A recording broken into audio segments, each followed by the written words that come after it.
నమస్తే అండి. పద్మజ ఖండ్విల్లి వ్లాగ్స్ ఛానల్కి స్వాగతం. పంచారమ క్షేత్రమైన ద్రాక్షారం చుట్టూ ఉన్న నక్షత్ర పాద శివాలయాల సిరీస్లో భాగంగా ఈరోజు మనం భరణి నక్షత్రం 1వ పాదానికి సంబంధించిన శివాలయం ఉన్న కోలంక క్షేత్రాన్ని దర్శించుకుందామండి. ఈ కోలంక క్షేత్రం కాజులూరు మండలంలో ఉందండి. ఈ క్షేత్రం ద్రాక్షారామానికి సుమారు ఒక 13 కిలోమీటర్ల దూరంలో ఆగ్నేయ దిశగా ఉంటుందన్నమాట.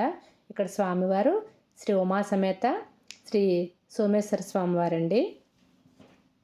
ద్రాక్షారామాన్నే దక్షిణ కాశీ అని కూడా పిలుస్తారండి. ఇక్కడున్న భీమేశ్వరలింగం సూర్యనారాయణమూర్తి చేత ప్రతిష్ఠించబడిందనమాట. అందుకని ఆ మూర్తి రుద్రమూర్తి అనమాట. అక్కడ ఉన్న రుద్రమూర్తిని శాంతపరిచేందుకు ద్రాక్షారామం క్షేత్రం చుట్టూ 8 సోమేశ్వరాలయాలని చంద్రుడు ప్రతిష్ఠించారనమాట. చంద్రుడినే సోముడు అని కూడా పిలుస్తారు. ఆయన చేత ప్రతిష్ఠించిన శివాలయాలను సోమేశ్వరాలయాలు అంటారనమాట. ఇవి 8 అండి. 8ని అష్ట సోమేశ్వరాలయాలు అంటారు.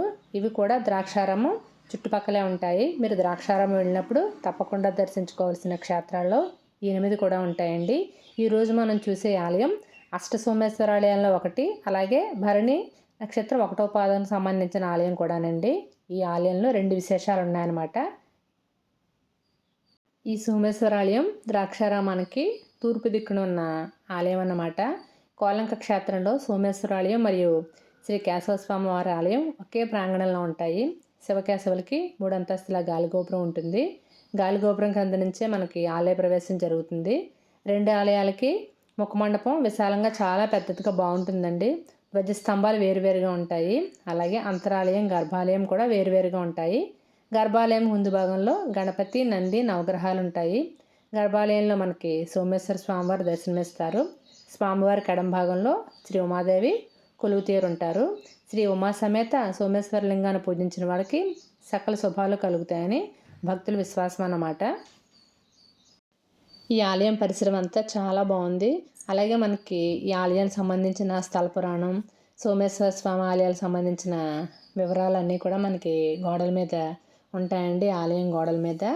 ఆలయ ప్రాంగణంలో నుయ్యి కూడా చాలా ఆకట్టుకునే విధంగా ఉంది. చాలా బాగుంది నుయ్యి. మంచి ట్రెడిషనల్ డిజైన్స్ వేసి దానికి చాలా నీట్గా డెకరేట్ చేశారు నుయ్యిని. మీరు జన్మ నక్షత్ర ప్రకారంగా కానీ లేకపోతే నామ నక్షత్ర ప్రకారంగా కానీ, అంటే పేరుని బట్టి కూడా చూసుకుంటారు కదండి నక్షత్రం.